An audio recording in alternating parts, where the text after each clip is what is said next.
ठीक है।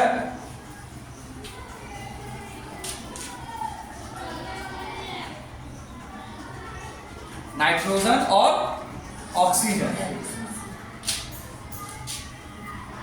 नाइट्रोजन और ऑक्सीजन। टाइम टेबल का ध्यान नहीं रहता है मैडम जी।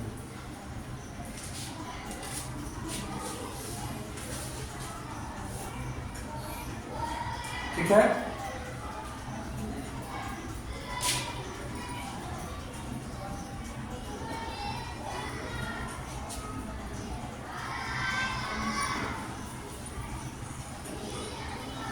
दिखाई दे रहा है?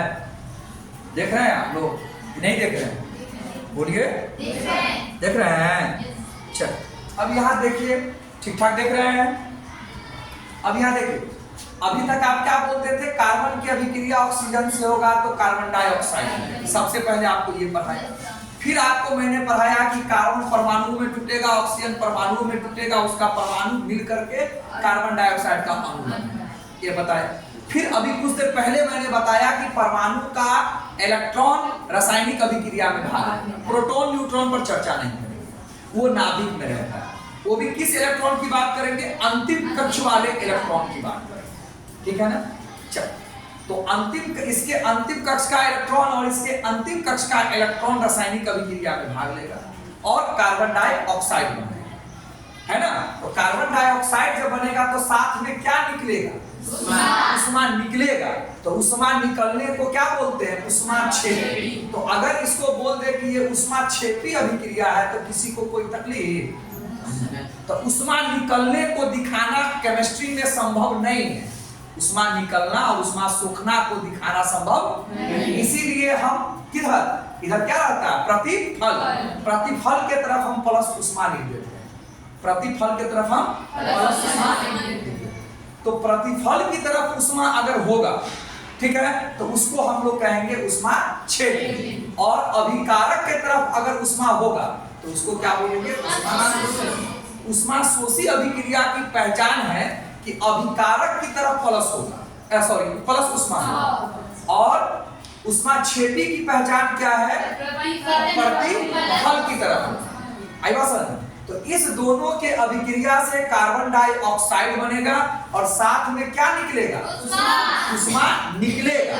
तो उष्मा निकलने को क्या बोलते हैं? और उष्मा निकलना अगर हमको दिखाना है तो प्लस उष्मा हम अभिकारक की तरफ दिखलाएंगे कि प्रतिफल की ओर। समझ में आ रहा आपको? ठीक है। और यहाँ क्या है? नाइट्रोजन की अभिक्रिया किससे हो रही है? दोनों अपने आप अभिक्रिया करके नाइट्रोजन का ऑक्साइड बना रहा है कि उष्मा भी देना पड़ रहा है, देना पड़ रहा है। तो उसने उष्मा उसको मिला तभी ये दोनों अभिक्रिया किया। मतलब हुआ ये बाबू, हुआ ये कि इस बर्तन में नाइट्रोजन और ऑक्सीजन रखा हुआ था। अब समझ में आया आपको? अब समझ में आया? आप नीचे से उष्मा दे रहे हो, उष्मा देना समझते हैं भैया? रोटी बनाते हो तो तावा पर नीचे से क्या दे? उष्मा दे, उसमें न दे, गर्मी न दे, तब ना वो गर्म होता है तो रोटी पकता है। अब समझ में आ गया? तो आप उष्मा दे रहे हो, तो उष्मा दे रहे हो तो इसको दिखलाने के लिए तीर से पहले, मतलब ये एरिया है अभिकारक का, तो अभिकारक के तरफ प्लस उष्मा आपने लिखा, मतलब आप उष्मा दे रहे हैं। तो नाइट्रोजन और ऑक्सीजन का जो अभिक्रिया हुआ है ना, तो वो अपने आप रख देने से नहीं हुआ है, उष्मा दिए हैं, गरमाए हैं। पानी जो खौला है अपने आप नहीं खौला है, उसको नीचे से उष्मा दिए हैं तब उससे वो खौलने लगा है। अब क्लियर हो रहा है बात? तो इस तरह के अभिक्रिया को क्या बोलते हैं? उष्माशोषी। तो उष्माशोषी समझाने के लिए, रासायनिक अभिक्रिया को और आसान बनाने के लिए आपको अभिकारक की तरफ प्लस उष्मा लिखना पड़ा। ठीक, अगर नहीं लिखते तो पता चलता? दोनों से अगर उष्मा हटा दे तो आपको पता चलता कि उष्माशोषी किसको कहते हैं। तो अब तीर के बाद प्रतिफल के तरफ अगर प्लस उष्मा है तब गारंटेड है कि उष्माक्षेपी है, और अभिकारक के तरफ प्लस उष्मा है तो गारंटेड है कि उष्माशोषी है। तो मैं एक एग्जांपल अपने तरफ से दे रहा हूं, आप पकड़िए। ठीक है ना, रट्टा नहीं मारिएगा, पकड़िएगा। मैं जानबूझ के उल्टा पुल्टा कुछ भी दे रहा हूं। हाइड्रोजन की अभिक्रिया ऑक्सीजन से हुआ तो जल बना ना H2O प्लस उष्मा प्लस। बताइए ये कैसी अभिक्रिया होगी अगर ऐसा आ गया तो? बोलिए। और अगर इधर प्लस उष्मा लिख करके आया तो अब ये कैसी अभिक्रिया? पकड़ाया। तो ये कर करके आपको केमिस्ट्री को थोड़ा आसान बनाया कि नहीं बनाया? ऐसे आप जानते हैं उष्मा लिखना, उष्मा को दिखाना, उष्मा का संकेत केमिस्ट्री में नहीं है।